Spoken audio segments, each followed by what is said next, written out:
അമ്മ ഇന്നത്തെ കാര്യം മറക്കല്ലേ? എന്തോ മക്കളെ? എൻ്റെ പ്രോഗ്രസ് റിപ്പോർട്ട് ഉണ്ട്, അച്ഛനോട് പറയാം. പറയാം മോനെ, പറയാം.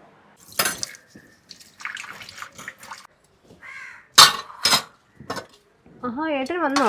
എന്താ ഇന്ന് ഇതിലേ വന്നത്? ഇന്ന് അവൻ്റെ സ്കൂളിൽ പോകണ്ടായിരുന്നു. സ്കൂളിൽ പോയിട്ട് വണ്ടി ഇവിടെ വെച്ചിട്ട് പോകുന്നു.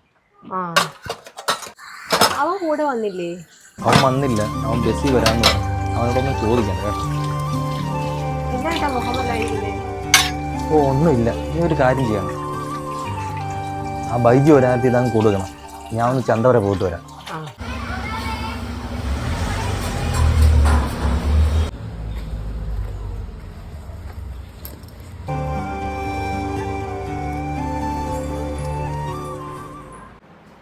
മക്കളെ, ഇന്ന് അച്ഛൻ സ്കൂളിൽ വന്നില്ലായിരുന്നോ?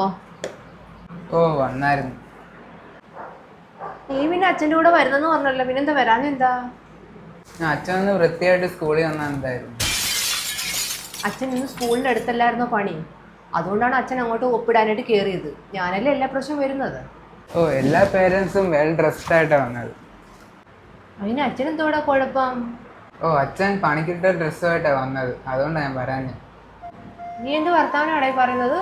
അച്ഛനിന്ന് വന്നതേ ഭയങ്കര സങ്കടമായിട്ടാണ് വന്നത്. അതിന് അച്ഛൻ വന്നിട്ടെല്ലാം പറഞ്ഞു. അച്ഛൻ്റെ മുഖം കണ്ടാലേ അറിയായിരുന്നു. അച്ഛനൊന്നും പറഞ്ഞില്ല. നമ്മൾ വൃത്തിയുള്ള ഡ്രസ്സ് ഇട്ട് നടക്കുന്നതേ നമ്മുടെ അച്ഛൻ കാരണമാണെന്ന് മനസ്സിലാക്കണം.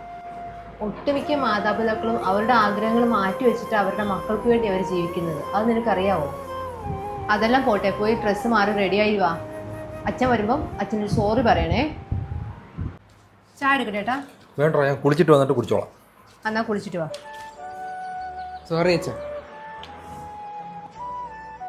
സ്കൂളിൽ നിന്ന് വന്നപ്പോൾ ഞാൻ അവനോട് സംസാരിച്ചായിരുന്നു. അവൻ എൻ്റെ തെറ്റ് മനസ്സിലായി.